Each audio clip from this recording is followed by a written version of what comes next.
보신 것처럼 독감 백신을 기피하거나 미루는 분들이 늘고 있습니다. 독감 백신을 정말 맞아도 되는 것인지 전문가와 함께 구체적인 이야기를 나눠보겠습니다. 신민호 교수 나오셨습니다.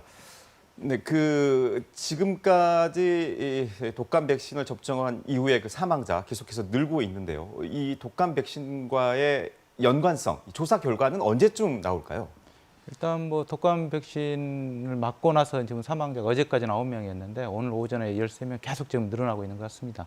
근데 이제 질병관리청에서 일단 1차 조사 결과는 발표한 것 같습니다. 그 이제 아직 이제 부검 결과는 안 나왔는데 기존에 이제 9명을 대상으로 이제 사례 조사를 했는데 그 사례 조사에서는 그 독감 백신하고는 관련성은 상당히 낮은 것 같다 이렇게 지금 발표하고 있는 것 같고요.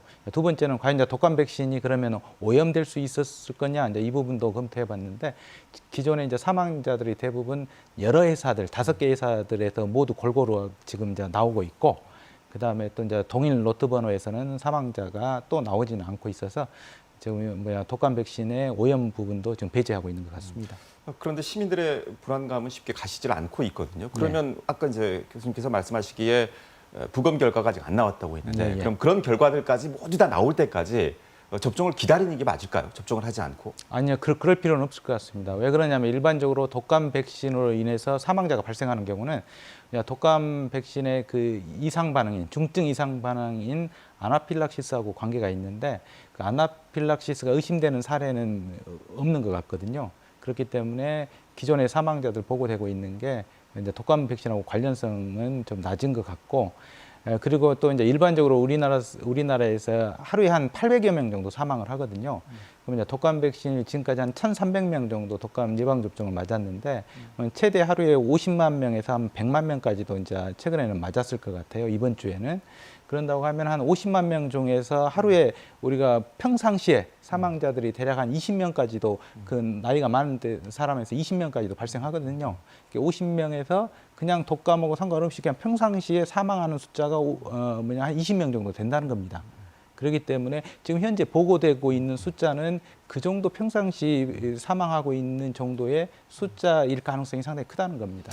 방역 당국도 비슷한 얘기를 지금 하고 있지 않습니까? 그런데 소수 의견이긴 합니다만 일부에서는 그래도 이 시기를 좀 우리가 기다려야 된다. 독감 백신 조금 미뤄야 된다. 이런 그 의학계의 소수 의견도 있는 건 사실이거든요. 이 부분에 대해서는 전혀 배제를 해도 될까요? 예, 저는 배제도 된다고 생각하는데 이제 독감 백신의 오염 제조 과정에서 오염 부분이 명확히 이제 배제가 된다라고 하면은 그 다음에 일반적인 기존의 독감 백신에서 예상되는 아나필락시스, 그러니까 중증 이상 반응인 아나필락시스가 대략 한 100만 명에서 1명에서 3명 정도 나온다 그러고요. 그다음에 아나필락시스가 나온다 그래도 다 사망하는 건 아니고 거기 중에서 한 1% 정도 사망하는 걸로 보고되고 있습니다. 그러면은 대략 그 정도의 확률은 뭐냐면은 1년에 우리가 3천만 명 정도 예방 접종했을 때 1명 정도의 사망할 정도의 확률이거든요. 아나필락시스가 알레르기 반응, 이상 반응.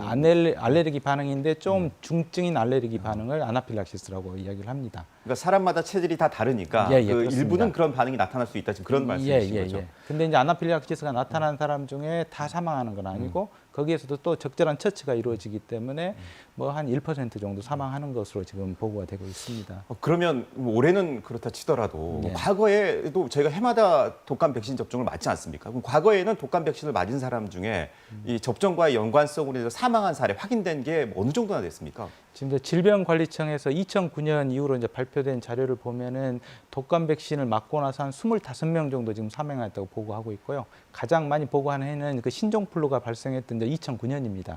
그때 한 10명 정도 발생했는데 그때 발생한 환자 중에 한 명에서 그 얼굴하고 눈 주위에 그 마비 증상이 온 이제 길랭 발해 증후군이라고 있거든요. 길랭 발해 증후군이 나타나서 이 사람이 이제 증상이 악화된 이후에 사망한 케이스를 이제 예방 접종하고 직접적인 관련성이 있다고 인정된 사례가 지금 한 케이스가 있는 겁니다.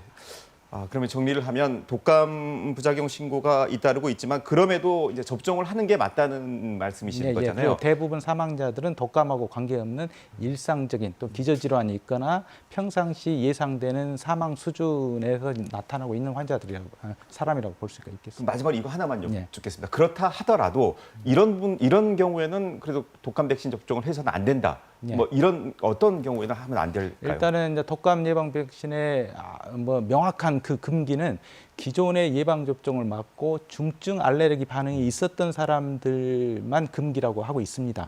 물론 또 이 예방 접종을 맞은 사람들이 또 주의해야 될 것은 그날 내가 뭐 컨디션이 안 좋다고 하면 예방 접종을 뒤로 미루는 게 낫겠죠.